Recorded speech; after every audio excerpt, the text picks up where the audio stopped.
Welcome to another edition of the Bones of Advertising post-AFL Grand Final. We have a very, very excited John Douglas. I'm still Craig McLeod. Congratulations. It's a grand old flag, a flying flag. It's a yum. Go number 4, you and for me. Number 12. Go number 1. Get me another Chardonnay. It was awesome, wasn't it? What an outrageously good finish that was. What a very, very relaxing fourth quarter it was for people who suffered for 57 years. So to be able to enjoy that last quarter must have been a brilliant state to be in, of just euphoria, thinking it's over and we can just watch them now dominate. Yeah. Just have a run around the park, boys. Enjoy it. Like you could see they enjoyed it. It was good for my heart because, you know, it didn't have to take any heart attack pills. I got a phone call from my uncle just before halftime, just before the third quarter started. I picked up the phone and I said, "Shut up," and hung up again. Yes, it was definitely a great game up until about midway through the third quarter where you guys just turned the Jets on and they were gone. But we looked gone. Yeah, well, you actually did in that second quarter. You looked gone. But then just something, it was just a little spark. Like it just looked like one of our guys, Jack Viney, and one of the young boys, that young ruckman, just combined, and Viney just went through a pack, and all of a sudden that one action, the whole team but he turned around and went, "Oh, that's right, we're here to play footy." Footy's a game of momentum, mate. And that was the pivotal point where the shift went to the Ds, and then they just went to another level, and the poor old doggies just could not go. Yeah. And I did notice in the paper this morning that there's a lot of people in the Melbourne team, from the skipper on down, the CEO, all saying we don't want to be just a one grand final team. We want to be a dynasty. Back to back, aka Hawks, aka Brizzy back a bit, and then the Cats did one on, one off, one on, one off, one on. So they did 3 out of 6 or something. Yeah. And the Tiggies went unbelievable. They were 4 or something. Yeah. Well, Tigers did 17, 19, 20. I mean, that's just incredible. Back to back, and then wow. But it's the sense of, and here's where I take this conversation and drag it kicking and screaming back into advertising. I think there is a real difference between there's a great similarity between good teams that win one flag, or get up there and thereabouts, and they're like great teams. Like even the St Kilda team that didn't win the grand final against your mob back in 2010. 2010, But they're still considered. They were still a great team. Like they were a great team, but they weren't by any means a dynasty. Collingwood wasn't a dynasty. No. You know, West Coast is up there thereabouts, but like from a dynastic point of view. And I think it's the same with advertising. Like there's a difference between having a really good ad, like a great ad, and then running a campaign that, like you think of football teams where they change personnel, they change management, they change the guy at the top, they change the person at the bottom, they change the board. And you know what? And they still can get it done. And they still keep winning. And it's the same with, like, so you look at that lovely Coke campaign where they've got people's names on the bottles and it's just like share a Coke, and it's like, what a ripper. It just keeps running. And they must have, there's different creative people, different account management people, different marketing people on the Coke side. Like all the personnel change, but the dynastic feel of a great campaign just drags you through the whole thing. Yeah, agreed completely, mate. There's those that can endure. I mean, we did a great one on the magazine over in the UK that just never stops. Like it's been going longer than most people in the agency have been around. Like it's been the Economist campaign. It's just consistent. And the reason they can do that is because they understand that the commitment required to it is so important to be able to maintain the continuity of it, but there's also got to be a level of evolution in it. It's not exactly the same all the time. So although it's similar and probably almost the same, it's not exactly the same, which is why it can endure. Harking back to the footy teams, you're going to have players retire. You're going to have management move on. You're going to have a new board member. You're going to have a whole host of things change. But if you can build a level of culture that people can come in and out during that, but you continue on that trajectory of success, it's a brilliant thing, and it's extraordinary, and it's very rare, mate. It's not a common thing. Yeah. Oh, it's not. Like Melbourne had our president resigned, whatever, like resigned the presidency 3 games in. We were 3-0 at the start of the year. Like, if this was the year he was going to just stand there with his bloody scarf and do that, but he didn't. Like, he got us out of debt. We're $8 million in debt, and he got us out of debt, got us competitive again, and then said, no, I'm stepping aside because there's other people who need to do what needs to be done. Yeah. Like, there's a great deal of there's a humility to greatness. Yeah. That, where you realize that there's stuff that, needs to be done, and you're either, because everyone believes that they can do it. Yeah. But to actually turn it around and actually say, no, you know what, there's people who are better at this than me, and I'm going to let them do it.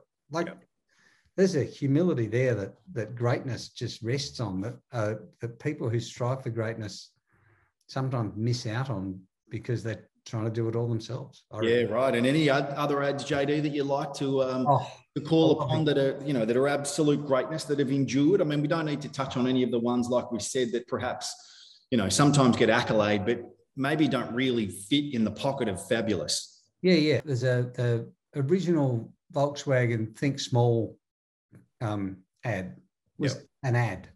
Like, it wasn't a campaign, it was an ad. Yeah. It was a great ad.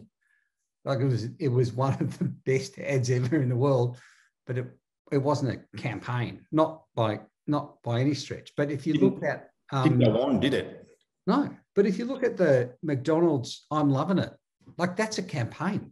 That's and they do it like, the Yanks seem to be able to do it as, like, better than anybody. Like, they seem to have this dynastic feel of, like, you're not you when you're hungry. The Snickers campaign, the Just Do It for Nike. How many times must a new marketing manager come in and be really tempted to say, I reckon we can come up with a better line. I'd like to put my fingerprints all over this.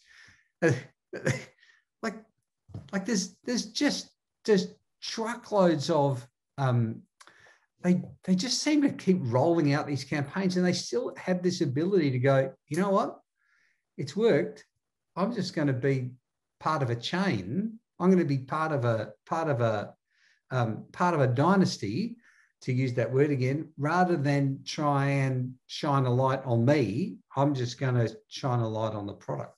Well, it's about what's best for the brand. And often we talk about what actually is best for the brand. And sometimes you get agencies or marketing managers come in and their goal is, I want my legacy to be this, rather than what we've got is so great that if we can just extend it and continue it and make it continue to be great, we're doing the right thing by the brand. But it's very difficult sometimes to not go, hey, look at me. I did that. That was all, that line came directly out of, whereas the line might have been written 8 years ago by whoever. Yeah. But if it's still right, and if it's still working, and if you can evolve with it and work with it to make it continue to be great, well, then you're doing the right thing by the brand.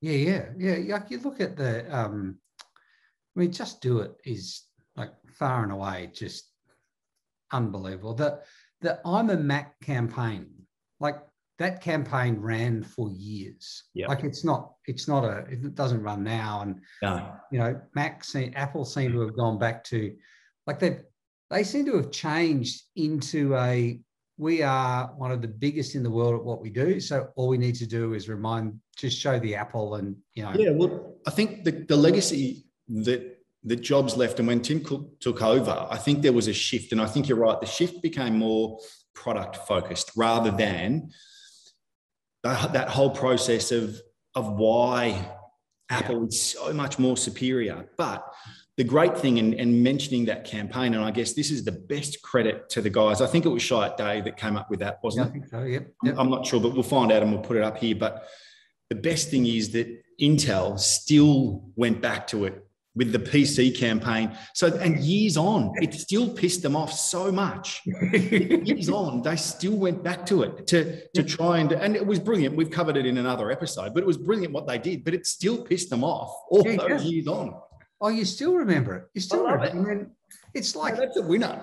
It's like, I can imagine it will be like some kind of, like the nationalistic thing, like the Croatians 400 years from now will go, oh, you came in and you invaded our village and we're not going to ever forget it. It'll be like, PCs will be like, Mac 400 years ago, they bloody, they went off and they did their own bloody thing. But they said we were just nerds. We're not nerds. We're gamers now. We're all gamers. And gamers have got Intel chips or whatever the campaign was. Hilarious. I mean, it was great, but I still can't remember it word for word. Whereas if you ask me about the Mac one, mate, it is bang. I'm a Mac and he's a PC and he's boring. He's beige and he's tired and he's... The Mac was just cool. He was just a cool dude. I love it. Still, it's so simple but so successful. But talking legacies and dynasties, I mean, what else have you got for us? What's another one that you... I just want to keep singing the song, mate. I just want to... It's a brand new flag. It's a hot flag. It's a... Oh, there's Snickers. I mean... You're not you when you're hungry. I just, I know I go back to that. And what about the line, JD? Tell me about the line. Snickers really satisfies. Like, I still remember that one, and I actually shared it with a friend on the weekend.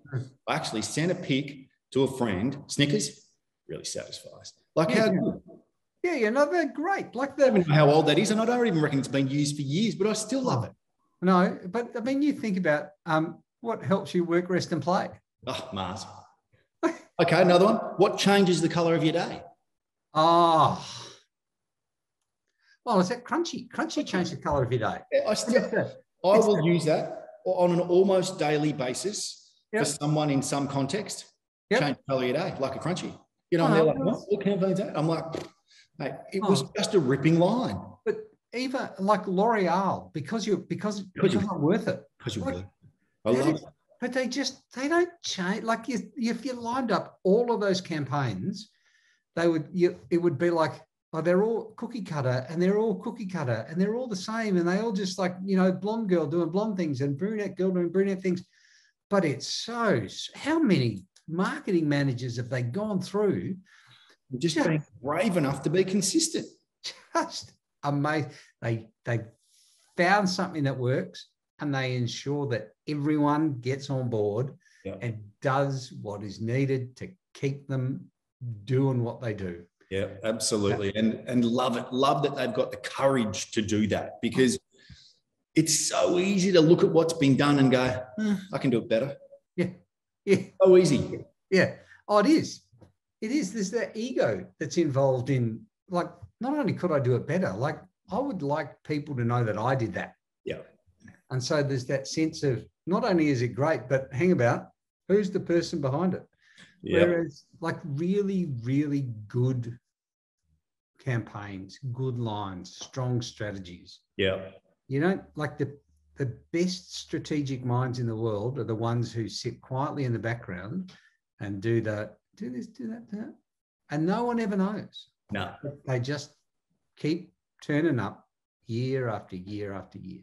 I think the guy's name out of Shite Day was Lee Clow, and he and Jobs had this extraordinary relationship that unbelievable. Jobs just rolled him out time and time again. I remember he tried to retire at some stage, and Jobs has turned up, I don't know, in his Porsche or his Mercedes at the time. He's rocked in no shoes and said, you need to come and fix this. Like, he was furious that he wasn't working on it. Like, it was extraordinary. But I think that's the sort of stuff. And obviously they were the unique ones, that campaign around, being the achievers. And if you want to achieve greatness, you've got to do things different, think different. Like, that was just extraordinary. You've got to be able to know what you can change. Yeah. And know what like the Hawthorn style, getting back to the Clarko on the 13, 14, 15 dynasty was a different way of playing footy. Yeah. very much a different way of playing footy. Like the Brisbane way of playing footy was really different. The Geelong style, and other teams catch up, and like everyone has been trying to play Richmond footy, and now, you know, Melbourne have proven that you can play that, but you can add a little bit to it. Now everyone's going to be chasing Melbourne. Well, them and the Dogs, I think, prove that you can play Richmond footy plus a bit more, because they were both that elite running fast game. Like, it was very quick. How fast was the turnaround on it? Unbelievable. Like, it turned on a dime. Like you say, there was that one pivotal moment you mentioned with the young ruckman and Jack Viney, but I think there was a couple in there as well that it just, and I said this to my son watching it, it's about momentum. Once it shifts, it's so hard to bring back the other way. The other team could even score a goal, but you still have the momentum. Yeah. Because everyone knows it might have just got through one and got down the other end and through. But ultimately, if that momentum's with you, it's very, very hard to shift. Yeah, both teams went through that passages of like 4 goals in 3 minutes. Yeah. Yep. Extraordinary, wasn't it? Yeah. But let me go and watch a replay now. That's another edition of The Bones of Advertising, my boy. Let me hear you sing it on the way out. Don't go changing. We'll be back next week. Let me hear you sing it. Flag, it's the emblem for you and for me and you, and I don't care, and I'm the premier. Extraordinary. It was extraordinary. I'll see you next week, bye, boy. Well done. Well, mate. You take care. Cheers.